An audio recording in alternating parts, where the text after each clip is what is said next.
السلام علیکم ورحمۃ اللہ وبرکاتہ۔ تمام سننے والے سامعین سے گزارش ہے کہ میری ویڈیو اچھی لگے تو لائک اور سبسکرائب لازمی کریں، شکریہ۔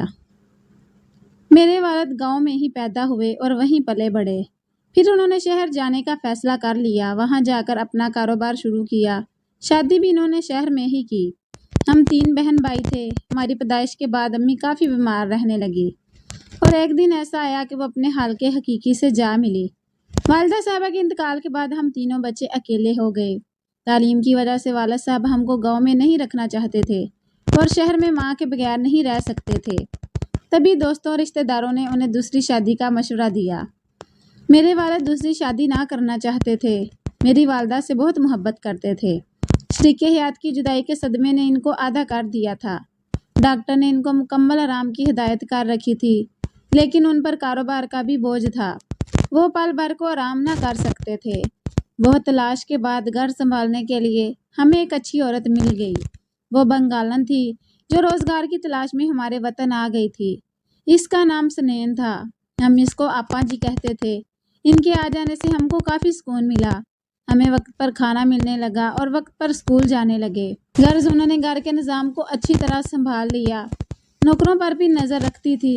ایک روز ابا جی کافی دیر سے گھر لوٹے، بہت تھکے ہوئے تھے۔ کھانا بھی نہیں کھایا، رات کو آتے ہی سو گئے۔ صبح آپا جی ان کو چائے دینے گئی تو وہ بے حس و حرکت پڑے ملے۔ وہ رات کے کسی پہر یہ دنیا چھوڑ چکے تھے۔ چچا جان کو ہمارے پڑوسی نے اطلاع دی۔ وہ رشتہ داروں کے ساتھ گاؤں سے آ گئے۔ والد کی تدفین کے بعد کچھ دن ہمارے ساتھ گزارے۔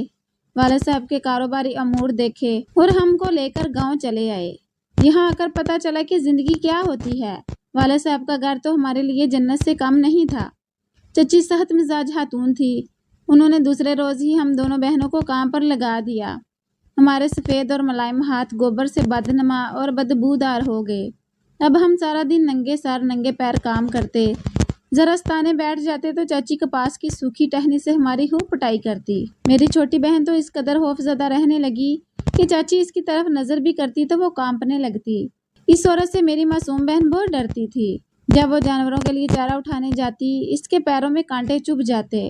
نکالنے کی کوشش کرتی تو کانٹے پاؤں کے تلووں میں ٹوٹ کر رہ جاتے۔ اس طرح بیچاری کے پاؤں نیلے پڑ گئے اور وہ مستقل لنگڑا کر چلنے لگی۔ پھر ایک دن اس کو بخار ہو گیا۔ وہ صحن میں بخار میں پڑی کراہ رہی تھی کہ چچا وہاں سے گزرے۔ انہوں نے اس کے پیروں کی طرف دیکھا جو نیلے پڑ چکے تھے۔ تبھی انہوں نے چچی کو ڈانٹا کہ اس کے پیروں سے کانٹے تو نکالو، ورنہ یہ پولیس کیس بن جائے گا۔ وہ کہاں نکلتے جو گوشت کے اندر پیوست ہو کر رہ گئے تھے۔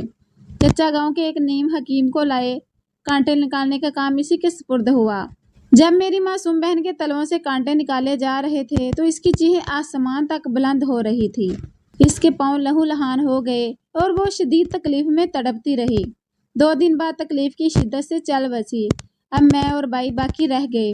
بھائی تو چھوٹا تھا۔ ایک روز چچا اس کو یہ کہہ کر اپنے ساتھ لے کر گئے، قریبی شہر میں نوٹنکی لگی ہوئی ہے، بچہ تماشا دیکھے گا تو خوش ہو جائے گا۔